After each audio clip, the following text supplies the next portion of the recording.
Titanic जहाज के डूबने के 14 साल पहले ही किसी ने बता दिया था कि टाइटैनिक डूबने वाला है और आपका जो चेहरा है बिल्कुल वैसे ही दिखने वाला कोई और इंसान इस दुनिया के दूसरे कोने में मौजूद हो सकता है, जैसे कि एंजो फरारी के केस में हुआ था। कोइंसिडेंस यानी इत्तेफाक एक ऐसी चीज होती है जो कि आपकी रीढ़ की हड्डी पर चिल्स भेज देगी। इस वीडियो को पूरा जरूर देखना, लास्ट में आप आश्चर्य के चलते बेहोश हो जाओगे। टाइटैनिक साल 1898 में मॉर्गन रॉबर्टसन ने एक किताब लिखा जिसका नाम था the Rick of the Titan. उसमें उन्होंने एक जहाज के बारे में जिक्र किया था, एक लग्जरी शिप का जिक्र किया था, इसका नाम था टाइटन, जो कि डूब जाता है। साल 1912 में असल टाइटैनिक की डूबने की इवेंट हुई। मतलब मॉर्गन रॉबर्टसन की वो किताब टाइटैनिक के डूबने के 14 साल पहले ही पब्लिश हुई थी। 14 साल पहले वाली किताब के फिक्शनल कहानी में भी यही जिक्र किया गया था कि उस टाइटन जहाज को लोग अनसिंकेबल बोलते हैं, मतलब एक ऐसा जहाज जो कभी डूब नहीं सकता। और आप मानोगे नहीं, असल जिंदगी की टाइटैनिक को भी अनसिंकेबल कहा जाता था। और हद है यार, आप तब कहोगे जब आप ये सुनोगे कि उस किताब में 14 साल पहले ये लिखा गया था कि एक आइसबर्ग यानी एक बर्फ के टुकड़े में टकराकर टाइटैनिक डूबेगा। और असल जिंदगी के टाइटैनिक के साथ भी यही हुआ। किताब की कहानी में वो जहाज आधी रात यानी मिडनाइट में अप्रैल के महीने में डूबता है और डूबने की पोजीशन होती है न्यू फाउंडलैंड नाम के एक आइलैंड से 400 मील दूर। और असल में जब टाइटैनिक डूबा तब इसका position exact 400 miles from new फाउंडलैंड था। और मिडनाइट यानी आधी रात को ही ये घटना हुई थी और अप्रैल के महीने में ही हुई थी। क्या ये सिर्फ एक इत्तेफाक है? आपको क्या लगता है कोई इतना स्पेसिफिक घटना कैसे प्रेडिक्ट कर सकता है? Your brains apophenia. आपके दिमाग में एक चीज होता है जिसे एपोफेनिया कहते हैं। एपोफेनिया मतलब आप किसी जानकारी में वो जानकारी ढूंढ लेते हो जो कि है ही नहीं। जैसे रैंडम आवाजों में अपना नाम को सुनना। जैसे अगर आप दूसरे देश की स्पेनिश या इंग्लिश गाने सुन रहे हो और उसमें आपको कोई हिंदी वर्ड सुनाई दे तो वो एपोफेनिया कहलाएगा। इंग्लिश छोड़ो, हिंदी में भी ये आजकल होता है। अगर पद्मावत मूवी की खली भली गाने को आपने सुना है तो उसमें वो कुछ दूसरे लैंग्वेज में लाइन कहता है पर आपको ये सुनाई देता है, जल्दी या गैस वाला, जल्दी या गैस वाला, जल्दी या गैस वाला, गैस वाला, गैस वाला। मतलब नॉन हिंदी में भी हिंदी सुनाई देता है। एक फॉल्स पैटर्न पकड़ लेते हो आप। Neil Armstrong audio. Neil Armstrong ने कहा था स्मॉल स्टेप फॉर मैन। अगर आप उनकी वो लाइन की रिकॉर्डिंग को रिवर्स करोगे यानी उल्टा करोगे तो आपको ये सुनाई देगा, मैन विल स्पेस वॉक। आप ही सुन लो।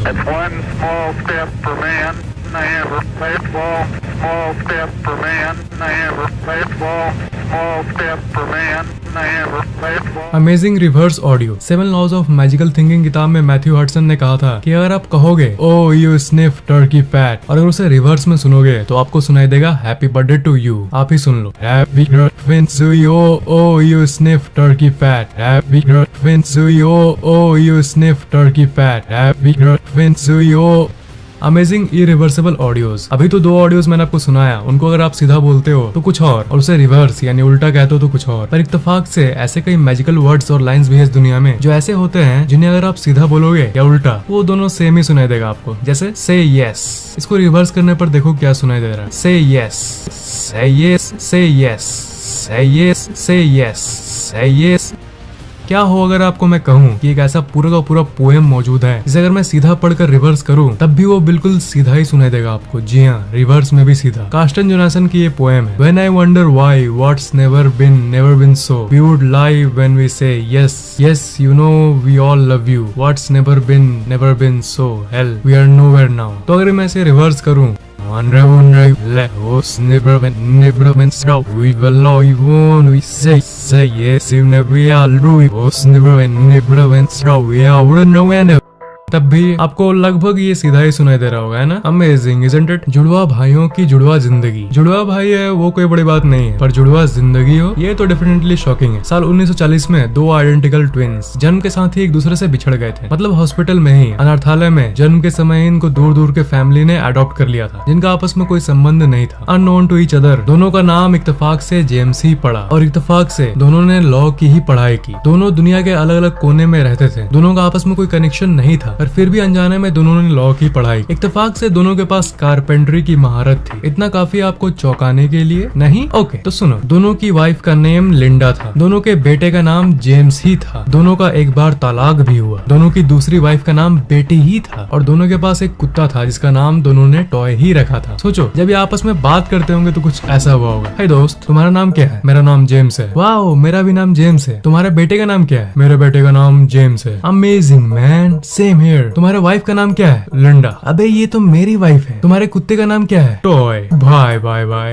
ये क्या हो रहा है भाई? मतलब मेरी और तुम्हारी जिंदगी एग्जैक्ट सेम है, तो इसका मतलब मैं अब तुम्हारे बारे में हर कुछ जानता हूँ। ये सब बात इन्हें तब पता चली जब लगभग 40 साल बाद ये आपस में इत्तेफाक से 1979 में मिले। Balloon coincidence. साल 2001 में जून के महीने में इंग्लैंड में रहने वाली एक 10 साल की एक बच्ची, जिसका नाम था लॉरा बक्सटन, वो आसमान में एक बैलून छोड़ी। उस बैलून के ऊपर ये लिखा था कि अगर किसी को ये बैलून मिले तो वो कृपया करके उसे लॉरा बक्सटन यानी मुझे वापस भेज देना, क्योंकि ये बैलून मेरे दिल के बहुत करीब है। और अपना फुल एड्रेस भी बैलून के ऊपर वाले पैम्पलेट में लिखी। करीब 7 दिन बाद वो बैलून वापस नीचे आता है। उसके अंदर का गैस खत्म होने के चलते और एक गार्डन में फंस जाता है। तो उस घर का मालिक उस बैलून को देखता है और उस पर सटे हुए नोट को पढ़ता है कि लॉरा बक्सटन को इसे वापस कर देना है। तो फिर वो फार्मर अपने पड़ोस की एक बक्सटन फैमिली के पास जाता है, जिसमें लॉरा बक्सटन नाम की एक छोटी सी लड़की रहती है। पर ये वो लॉरा बक्सटन नहीं थी। ये लॉरा बक्सटन उस लॉरा बक्सटन से 225 किलोमीटर दूर रहती थी। Can you believe that? एक बैलून जो कि सेम नेम के लड़की के पास गया, वो भी 225 किलोमीटर का सफर तय करके हवा में। बलून का उड़ना कितना रैंडम होता है। हर सेकंड का हवा ये तय करता है कि बलून कहाँ जाएगा। फिर भी इत्तेफाक से सेम नाम की लड़की तक वो बैलून पहुंचा। Wow, just awesome. तो जब उस दूसरे लॉरा बक्सटन के पेरेंट्स ने देखा कि इतना बड़ा इत्तेफाक हुआ, तब वो उसी एड्रेस को फॉलो करके पहले लॉरा बक्सटन के घर गए। वो लॉरा बक्सटन जो कि वो बैलून छोड़ी थी। तो फिर दोनों लॉरा बक्सटन एक साथ मीट किए। उसके बाद जो जानकारी निकल कर आई वो और भी ज्यादा इंटरेस्टिंग थी। नंबर 1, दोनों का एज बिल्कुल सेम था। नंबर 2, दोनों अपने बाप की इकलौती बेटी थी। नंबर 3, दोनों का हाइट बिल्कुल सेम था। नंबर 4, दोनों का आंखों का कलर बिल्कुल सेम था। नंबर 5, दोनों का हेयर कलर बिल्कुल सेम था। नंबर 6, जब वो मीटिंग करने आए तब दोनों लड़की जीन्स और पिंक स्वेटर पहनी थी। मतलब इत्तेफाक से पहली मुलाकात के दौरान भी कपड़े भी सेम थे। नंबर 7, दोनों के पास 3 साल के कुत्ते थे, पेट कुत्ते। नंबर 8, दोनों के पास सेम ग्रे कलर का रैबिट यानी खरगोश था। तो इतना कुछ कैसे मिल सकता है और वो बैलून इन्हें आखिर कैसे जोड़ सकता है? Kings double. साल 1900 में मोन्जो इटली में किंग उमर्टो 1 रेस्टोरेंट में गए डिनर करने के लिए। उस रेस्टोरेंट का मालिक को देखकर किंग चौंक गए, क्योंकि वो एकदम उनके जैसा दिखता था। उनके मूंछों का शेप, उनके शरीर का शेप एकदम बिल्कुल एग्जैक्ट। संयोग यहीं पर खत्म नहीं होता, दोनों एक जैसे दिखते थे, ये कोई बड़ी बात नहीं है। जब ये एक जगह पर बैठ के बात की है तभी आपस में और भी कई सिमिलरिटीज पाए। दोनों का जन्म एक ही दिन हुआ था, जो कि था मार्च 14, 1844। मतलब दोनों एग्जैक्ट सेम उम्र के थे। फिर ये पता चला कि दोनों का जन्म एक ही शहर में हुआ था। दोनों का वाइफ का नाम एक ही था, मार्गरेटा। और जिस दिन किंग राजा बना, उसके सर पर ताज लगा, उसी दिन इधर ये रेस्टोरेंट भी खोला। मतलब दोनों का सक्सेस डे भी एक ही था। और इसको सुन के अगर आपको आश्चर्य वाली फीलिंग नहीं आई, तो उसी साल जुलाई 29 को उस रेस्टोरेंट के ओनर को गोली मार दी किसी ने, उसके किसी दुश्मन ने। और उसी दिन सुबह में उसकी मौत हो गई। और उसी दिन शाम को किंग को भी किसी ने मार दिया। मतलब दोनों की मृत्यु भी एक ही दिन में हुई। King Louis bad date. साल 1760 में जब किंग लुइस एक बच्चे थे, तब उन्हें एक एस्ट्रोलॉजर ने कहा था कि हर महीने के 21 तारीख को चौकन्ना रहना, सावधान रहना। 21वां डेट बहुत खराब हो सकता है तुम्हारे लिए, हर महीने का 21वां दिन। तो अब सुनो, जून 21, 1791 में उन्हें और उनकी वाइफ को अरेस्ट कर लिया गया। सितंबर 21, 1791 उनसे उनका राज छीन लिया गया। और जनवरी 21, 1793 उन्हें मार दिया गया।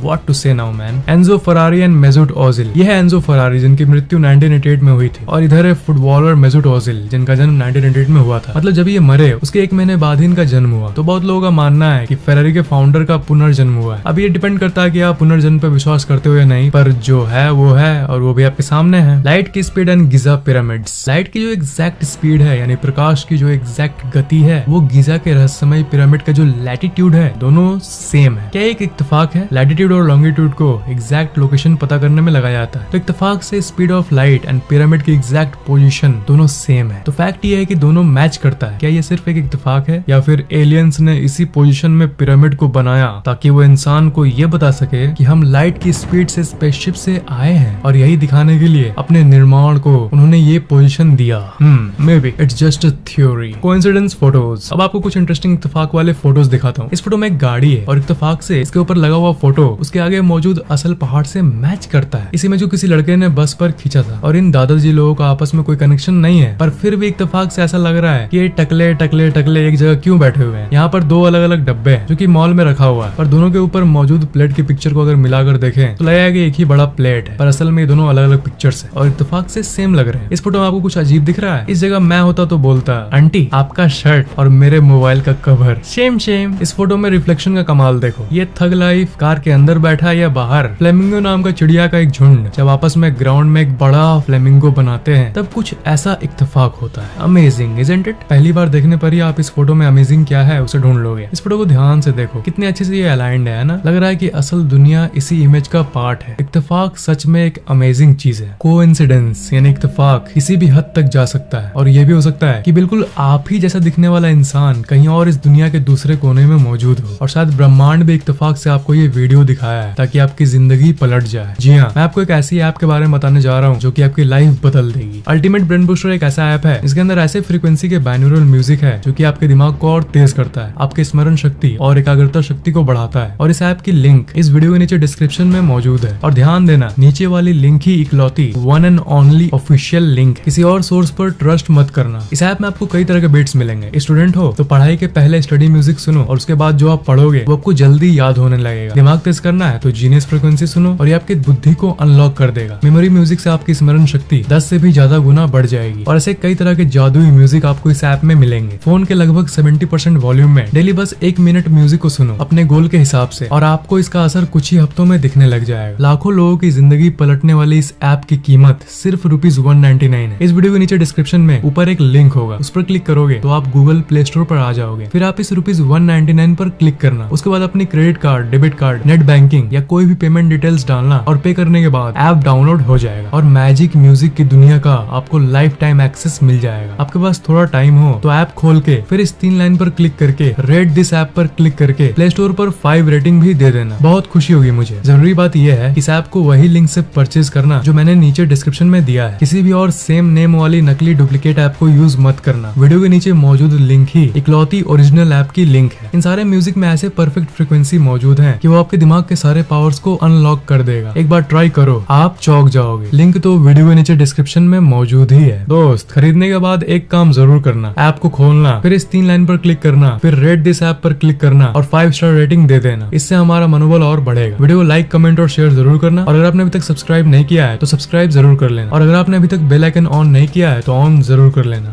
पहले से ये सब कर दिया है तो थैंक्स बड़ी।